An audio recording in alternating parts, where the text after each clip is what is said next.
कि एक प्रत्याशी ओवैसी साहब ने खड़ा कर दिया, उसे गुंडा कह रहे हैं कुछ लोग दिल्ली में। मैं पूछना चाहता हूँ, अरविंद केजरीवाल भी भ्रष्टाचार में लिप्त थे तब सस्पेंड हुए थे। कहा जा रहा है वैसे गुंडों को यहाँ चुनाव लड़वा रहा है। गुंडे सबको गुंडा ही कहते, किसानों को आतंकवादी कह रहे थे और जेएनयू के स्टूडेंटों को टुकड़े टुकड़े गैंग कहते हैं।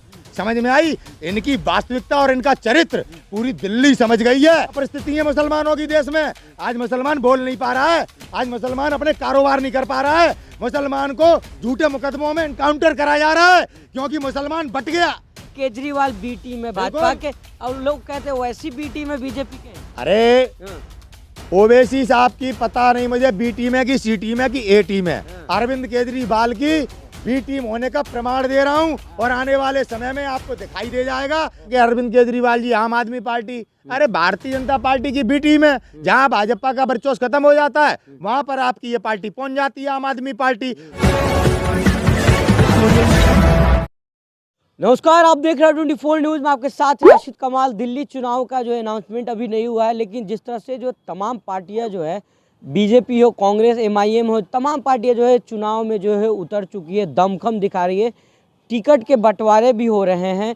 उसी भी जो है एमआईएम ने जो है ताहिर हुसैन को जिस तरह से जो टिकट दिया है, दिल्ली दंगे का आरोपी है, इसको लेकर तमाम सवाल हो रहे हैं। वहीं जो है शाहरुख पठान से भी मुलाकात हुई, उसके बाद से सवाल हो रहे हैं कि आखिर जो है असुद्दीन ओवैसी तमाम गुंडों को और जो लोग जो है संलिप्त है, गुंडा छवि के लोग, उन्हीं को टिकट दे रहे हैं। वहीं जो है केजरीवाल के ऊपर भी सवाल उठाए जा रहे हैं। केजरीवाल ने जिस तरह से कहा है कि जो है मंदिर के पुजारियों को जो है साधु हैं उनको जो है सैलरी दिया जाएगा, वहीं दूसरी तरफ 18 महीने से जो है मौलाना इसको लेकर धरना दे रहे हैं। तमाम सवालों के जवाब लेंगे। नितिन सेंगर है, बेबाकी से अपनी राय रखते हैं। नितिन जी किससे देखते हैं? पहला सवाल ये है, जिस तरह से जो है ताहिर हुसैन को टिकट दिया गया, भाजपा कह रही है कि गुंडों को टिकट दे रहे हैं, वैसी किस तरह से देख रहे हैं आप? गोधरा कांड आपने सुना है? अटल बिहारी वाजपेयी जी देश के प्रधानमंत्री थे, उस समय में किसने किया था गोधरा कांड? वो गुंडे नहीं है? मैं आपसे पूछना चाहता हूँ, भारत के गृह मंत्री जिन्हें तड़ीपार किया गया था न्यायपालिका के द्वारा, तड़ीपार किसे किया जाता? गुंडे को या एक अच्छे आदमी को? तो इस तरह से जनता को बेवकूफ़ नहीं बना सकते। किसी पे भी आरोप लगा देते हैं घंटा बजाने से, ठीक है? जो स्वर्ग में जाने का सपना दिखाते हैं, इस तरह की बातें जनता को सोचनी समझनी चाहिए। वो उनका चरित्र क्या, वो खुद गुंडे हैं, भारत के गृह मंत्री जी। समझ में आई? ये लोकतंत्र है, यहाँ सबको लड़ने का अधिकार है, चुनाव कोई भी लड़ सकता है, ठीक है? अब आपके अरविंद केजरीवाल जी आम आदमी पार्टी, अरे भारतीय जनता पार्टी की बी टीम है। जहां भाजपा का वर्चस्व खत्म हो जाता है वहां पर आपकी ये पार्टी पहुंच जाती है, आम आदमी पार्टी, और मशीनों के द्वारा चुनाव जीतती है। समझ में आई? आपने पंजाब में देखा, आपने पंजाब में देखा। अब अरविंद केजरीवाल ने क्या किया दिल्ली वालों के लिए?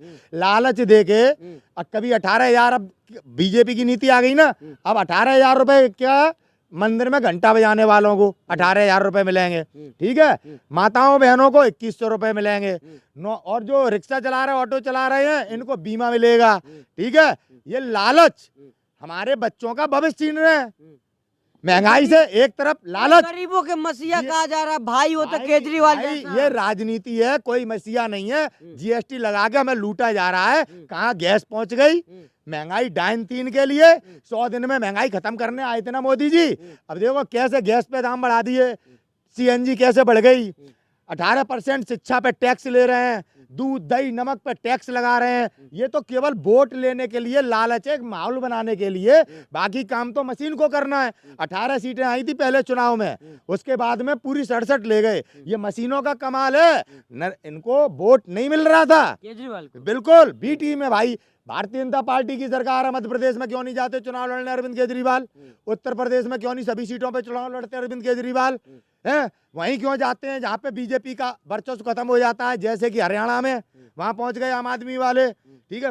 मध्य प्रदेश नहीं जाएंगे, राजस्थान नहीं जाएंगे, आप इस बात को समझिए, गुजरात नहीं जाएंगे चुनाव लड़ने पूरी सीटों पे। तो कांग्रेस को जिताना चाहते हैं। कांग्रेस ने दिल्ली बसाई है, मैं नहीं जिताना चाहता। कांग्रेस के ही कारण राशन मिल रहा है, समझ में? बच्चों को भी, और आज जो मनरेगा से आपको पैसे मिल रहे हैं कांग्रेस के ही द्वारा मिल रहे हैं। पेंशन जो मिल रही है कांग्रेस की मिल रही है। इस दिल्ली में जो मेट्रो चल रही है कांग्रेस की चल रही है। आई समझ में? मोदी जी ने क्या किया और केजरीवाल ने क्या किया? हिंदुओं को जगा रहे हैं, देख नहीं रहे, कह रहे कि साधुओं को पैसा मिलेगा, सैलरी मिलेगा। अभी एक प्रत्याशी ओवैसी साहब ने खड़ा कर दिया, उसे गुंडा कह रहे हैं कुछ लोग हाँ। दिल्ली में, मैं पूछना चाहता हूँ, अरविंद केजरीवाल भी भ्रष्टाचार में लिप्त थे तब सस्पेंड हुए थे, है पता किसी को? या कोई बताएगा कि नहीं बताएगा? इन्होंने बड़ी कंपनी में भ्रष्टाचार किया था और भाजपा ने इनका संरक्षण किया था, तब ये केवल सस्पेंड होकर रह गए, जेल नहीं गए। इनका चरित्र दिल्ली की जनता को समझना पड़ेगा। अगर आज लालच में केजरीवाल को वोट देते हैं तो साल में करा क्या है यार? लालच में अगर आज वोट दिया तो तुम्हारे बच्चे जैसे जब पिट रहे हैं ना, बीपीएससी के स्टूडेंट बिहार में, ऐसी दिल्ली में पिटेंगे। और जो ये कमरों का लालच दिया जा रहा है ना कि 124 कमरे मोदी जी ने बना दिए हैं चुनाव वाले टाइम पे, जो अब हमें लालच दिया जा रहा है, जो झोपड़ झुग्गी एक भी नहीं बचेगी। जैसे महाराष्ट्र में, जैसे अभी ये कौन सा मठ था, जोशी मठ, उत्तराखंड में खाली कराया जा रहा था ना, सरकार अगर बनवा दी, अगर आज दिल्ली की जनता ने लोकतंत्र नहीं बचाया, कांग्रेस का साथ नहीं दिया, आप देख लेना एक भी झोपड़ झुग्गी इस दिल्ली में रह जाए। यहाँ से पलायन करना पड़ेगा उन बिहारी लोगों को, जो लोग बिहार छोड़ के यहाँ आज अपना परिवार बसाए हैं। कह रहे केजरीवाल बी टीम में भाजपा के, और लोग कहते हैं वैसी बी टीम में बीजेपी के। अरे हाँ।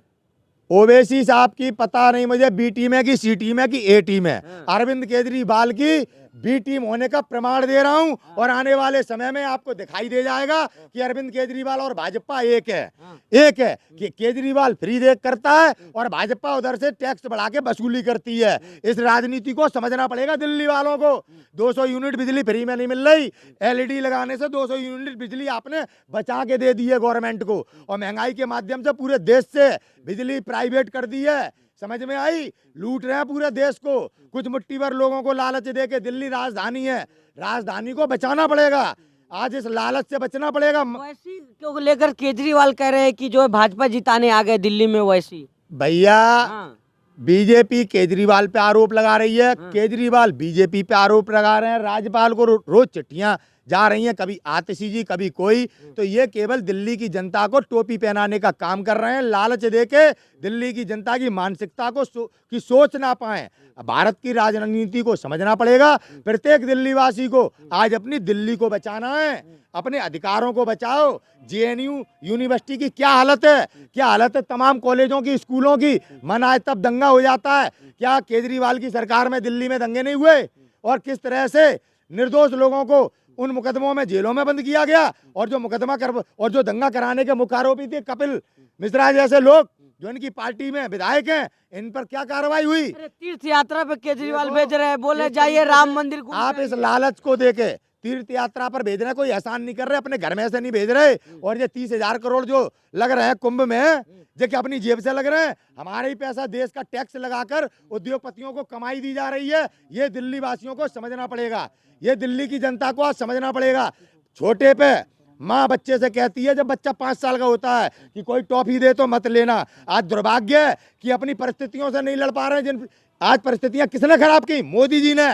इनने कहा सबका साथ, सबका विकास, सबका विश्वास। आज मजदूर अपना घर नहीं चला पा रहा है महंगाई के कारण, बच्चे नहीं पढ़ा पा रहा है जीएसटी के कारण। सुन लो, गुमराह मत करो। लालच देके जो अपनी क्रूरता छुपा रहे हैं, अपने असफलता छुपा रहे हैं। दिल्ली के मुसलमान जो है केजरीवाल के साथ है। दिल्ली के मुसलमान हो चाहे भारत का मुसलमान, उसे आज कांग्रेस के साथ खड़ा होना पड़ेगा, अपनी जमीन को बचाना पड़ेगा। वरना क्या परिस्थिति है मुसलमानों की देश में? आज मुसलमान बोल नहीं पा रहा है, आज मुसलमान अपने कारोबार नहीं कर पा रहा है, मुसलमान को झूठे मुकदमों में एनकाउंटर कराया जा रहा है, क्योंकि मुसलमान बट गया, मुसलमान लालच में डर से बट गया। आज कांग्रेस लड़ रही है, आज विपक्ष के नेता स्वार्थ में केंद्र में सरकार चलवा रहे हैं, वरना जनता ने सरकार को रोक दिया था। आज अगर दिल्ली की जनता नहीं जागी और इस लालच का शिकार बन गई तो बोल नहीं पाओगे, दुख कह नहीं पाओगे दिल्ली वासियों। मैं ये गरीबों से बात कर रहा हूँ, जो रिक्शे वालों से बात कर रहा हूँ, मजदूरों से बात कर रहा हूँ, जो केजरीवाल के लालच में और भारतीय जनता पार्टी के लालच में अगर आए और अपने मत का तुमने दुरुपयोग कर दिया तो देख लेना परिस्थितियां क्या होंगी। लेकिन जिस तरह से आप कह रहे हैं कि केजरीवाल तमाम सीटों पे जो है चुनाव लड़वा रहे, कह रहे हैं कि जितने अच्छे कैंडिडेट हैं वो आम आदमी पार्टी के साथ है। दिल्ली के जनता से कह रहे हैं कि आप लोग हमारे साथ आइए, हिंदुओं को तमाम सुविधाएं दे रहे हैं। कैंडिडेट बता रहा हूँ, अवध ओझा जी देश के बच्चों को आज आईपीएस बनाने के लिए पढ़ा रहे हैं। ये नेता बन जाएगा, किसी को नहीं पढ़ा पाएगा। आज इसे अरविंद केजरीवाल में कृष्ण दिख रहे हैं, राजनीति के लिए चरित्र इतना बदल गया अवध ओझा का। ये स्टूडेंट को समझना पड़ेगा, ये द्रोणाचार्य है। द्रोणाचार्य ने पांडवों को किस तरह अंधेरे में रखा कि तुम सर्वश्रेष्ठ हो, जबकि सर्वश्रेष्ठ कर्ण था। युद्ध में इनने कुछ नहीं किया। बबरी महाराज ने बताया कि तुम्हारा कोई महत्व नहीं, युद्ध कृष्ण ने किया। ये ऐसा गुरु मत कर दो, अपने गुरु को द्रोणाचार्य मत बनने दो, परशुराम बन रखो, परशुराम। आज अगर अवधोजा के साथ स्टूडेंट खड़ा हो गया और गुरु दक्षिणा में अवधोजा को वोट दे दिया तो कौन पढ़ाएगा आईपीएस की पढ़ाई? कौन पढ़ाएगा? जो आज पार्टी की गाइडलाइन की वजह से आज अपने मन की बात नहीं कह पा रहा, ये फिर उद्योगपति के बच्चों को आईपीएस बनाएगा? परीक्षा लीक होने पे बोल नहीं पाएगा। इस बात को याद रखना दिल्ली के नौजवानों, एक गुरु की बलि चढ़ रही है राजनीति में। आज गुरु अपने स्वार्थ में, जैसे द्रोणाचार्य अपने बेटे को राजपाट के स्वार्थ में गिर गया था, अपने मित्र के साथ द्रौपद के साथ गद्दारी कर गया था, आज अवधोजा जी उसी कदम को उठा बैठे हैं। अपने गुरु को बचाओ, इन्हें चुनाव हरवाओ, इस लालच में मत आओ। कांग्रेस कल भी देश के लिए लड़ी थी, कांग्रेस आज भी देश के लिए लड़ रही है। कांग्रेस के शासन में पार्टियां बना के खड़े हो गए लोग। आज जिन पार्टियों के अस्तित्व मिट्टी में मिल गए हैं, यही शिवसेना। कहते थे बाला साहब अगर कांग्रेस के साथ जाना पड़ेगा तो दुकान बंद कर दूंगा। अरे बाला साहब सुन लो मेरी बात, भाजपाइयों ने तुम्हारी दुकान बंद कर दी, ये है सच। अगर इस सच को नहीं समझेगा दिल्ली वासी तो पलायन करने के लिए तैयार रहना। यही अरविंद केजरीवाल चुप बैठे रहेंगे, इनके हाथ में है क्या? क्या किया? हर बात के लिए जो खुद धरने पे बैठ जाते हैं। पिछले 10 सालों में कोई काम नहीं करा। आपको तीर्थ यात्रा पे तो भेज रहे हैं। ये मुख्यमंत्री का काम नहीं है, तीर्थ यात्रा पे हम चले जाएंगे। गब्बर सिंह टैक्स जो लगा रहा हटा दो, ठीक है। हमें बसों में फ्री सवारी नहीं करनी, हमें काम चाहिए, समझ में आई? अपनी मेहनत की कमाई चाहिए। और ये काम कर रहे हैं उद्योगपतियों के लिए। किसे लाभ पहुंच रहा है पिछले 10 सालों में? हिंदुओं के लिए काम कर रहे हैं। कोई हिंदू के लिए काम नहीं हुआ। मंदिर केदारनाथ धाम से सोना चोरी हो गया, कौन सा पंडा बोल रहा है कि सोना चोरी हो गया? कुत्ता वफादार नहीं होता, कुत्ता अवसरवादी होता है। जो कुत्ते को रोटी खिलाता है, कुत्ता उसकी वफादारी करता है। समझ में आई? कुत्ता कभी वफादार नहीं था। कुत्ता कौन है? कुत्ता है, जानवर है। लोग कहते हैं ना इस देश में कि कुत्ता एक वफादार जानवर है कुत्ते की तरफ। कुत्ता वफादार नहीं होता, कुत्ता इतना अवसरवादी होता है कि उसको अगर मैं रोटी खिलाऊंगा तो वो मेरे लिए पूछ लाएगा। अवसरवादी है। मैंने किसी नेता का नाम लिया, मोदी जी ने एक उदाहरण दिया था कि मेरी गाड़ी के नीचे कुत्ता आ गया तो उस पर बवाल मचा दिया। मेरा भी बवाल मचा रहे हो। मैं कुत्ते की सच्चाई रख रहा हूं क्योंकि देश में सब कुत्ते को वफादार कहते हैं। मैं ये बताना चाह रहा हूं कि कुत्ता वफादार नहीं होता, कुत्ता अवसरवादी होता है। जो कुत्ते को रोटी खिलाता है, कुत्ता उसकी ही वफादारी करता है। समझ में आई? वफादार हाथी था, महाराणा प्रताप के हाथी को अकबर ने गुलाम बना लिया था, प्राण दे दिए थे, लेकिन कुछ खाया नहीं था। तो वफादारी क्या होती है, राष्ट्रवाद क्या होता है, उसे समझने की जरूरत है। समाज है मतलब केजरीवाल राजपूत सदैव इस देश के लिए लड़ा है। ये पार्टियां, इनको कभी राजपूतों ने महत्वता नहीं दी है। राजपूत सरकार है अपने आप में, उसे कहते हैं जय राजपूताना। समझे? हमें सत्ता जो और पार्टी के लोभी नहीं है। राजपूतों की कोई पार्टी हो तो बताओ, है देश में कोई पार्टी राजपूतों की? हम केवल राष्ट्रवाद के नाम पर भारतीय जनता पार्टी का समर्थन करते आए। आज भारतीय जनता पार्टी है, गृह मंत्री और प्रधानमंत्री बाबा आदित्यनाथ योगी जी को शासन नहीं करने दे रहे, अपना चाटुकार बनाना चाहते हैं। लेकिन बाबा ठाकुर है, ठाकुर झुकेगा नहीं, झुकेगा नहीं आदित्यनाथ योगी।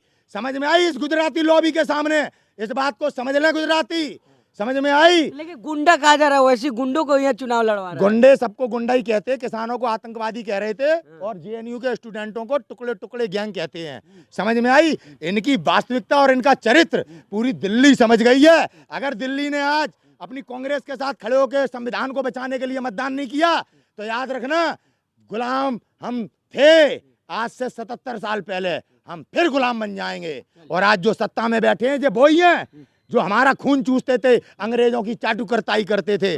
समझे? बहुत शुक्रिया बात करने। तो ये थे हमारे साथ नितिन सिंह जो तमाम मुद्दे पर चर्चा कर रहे हैं। नितिन जी जो जिस तरह से बेबाकी से अपनी राय रखते हैं, कह रहे हैं कि केजरीवाल का अगर समर्थन किए तो फिर से जो दिल्ली वासी जो गुलामी के शासन में जिएंगे, फिर से यहाँ पे मुसलमानों पे अत्याचार होगा, जिस तरह से ये कहना चाह रहे हैं। आप ये कह रहे हैं इस वीडियो पे हमें जरूर बताइएगा। बहुत बहुत धन्यवाद।